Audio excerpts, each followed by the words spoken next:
बाबा तुलसी ने क्या खूब कहा है, प्रबल प्रेम के पाले पड़कर प्रभु का नियम बदलते देखा। अपना मान भले टल जाए, भक्त का मान न टलते देखा। भाव नहीं तो कुछ भी नहीं है, लाख करो गुणगान। भाव के भूखे हैं भगवान, भाव के भूखे हैं भगवान। भगवान भाव के भूखे होते हैं, परमात्मा को केवल प्रेम भाता है। देवी देवताओं को दिखावा बिल्कुल पसंद नहीं। इस तरह की तमाम बातें अनेक ग्रंथों में मिल जाएगी। धर्म गुरु भी समय समय पर अपनी वाणियों से जनमानस को इस सच्चाई से अवगत कराते रहते हैं, मगर फिर भी हम अपने जीवन में दिखावा आडंबर में ही लगे रहते हैं।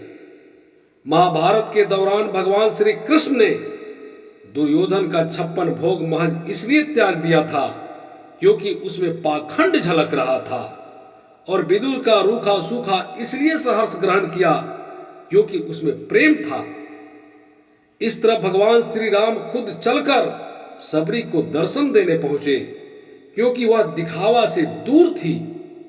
भक्त प्रहलाद का ईश्वर के प्रति अटूट विश्वास ही था कि खंबे से भगवान विष्णु नरसिंह रूप में प्रकट हो गए। इसके बावजूद भी आधुनिक और अर्ध प्रधान युग में कई लोग सामाजिक आयोजनों जैसे विवाह, जन्मदिन व गृह प्रवेश में मिथ्या यश के लिए पानी की तरह पैसा बहाते हैं। फिजूल खर्ची दिखावा, आडंबर व पाखंड का ही रूप है जिसे जायज नहीं ठहराया जा सकता। बीते 1-1.5 दशक से सामाजिक कार्यक्रम की तरह धार्मिक आयोजनों पर भी व्यर्थ खर्च किया जा रहा है। पूजा पाठ और धर्म कर्म में पाखंड की वजह से दुनिया का खंड खंड होते जा रहा है।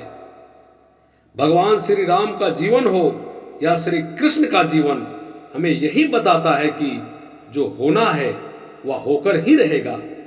किसी भी परिस्थिति में मनुष्य को विचलित न होकर अपना कर्म ईमानदारी पूर्वक करना चाहिए। गीता में भगवान ने कहा है कि गलत का विरोध भी करना चाहिए, चाहे वह शाब्दिक हो या हिंसात्मक। विभिन्न जातियों व धर्मों को एक साथ लेकर चलने के लिए भारत विश्व में प्रसिद्ध है। धर्म मनुष्यता की आत्मा है, यह इंसान को इंसान के योग्य बनाता है। कोई भी धर्म कभी भी दिखावा, आडंबर, हिंसा, ऊंच नीच, फिजूल खर्ची व पाखंड को बढ़ावा नहीं देता। धर्म सदा सादगी, सत्कर्म व सदाचार सिखाता है। धर्म जगत का सार है, न कि विनाश, द्वेष या हिंसा को बढ़ावा देने के साधन। सेवा मनुष्य का सर्वोच्च गुण है और निष्काम सेवा से प्रसन्नता की प्राप्ति ही सच्चा धर्म है। ईश्वर ने मानव जाति को अन्य प्राणियों की तुलना में विशेष शक्ति व विशिष्ट ज्ञान प्रदान किया है। मनुष्य को चाहिए कि वह प्रत्येक कर्म को करने से पहले सही से विचार करे और परिणाम के बारे में गंभीरता से सोचे। ऐसा बिल्कुल नहीं कि अपने धर्मानुसार उत्सव व अनुष्ठान न करे। बस ध्यान रहे कि फिजूल खर्ची न हो।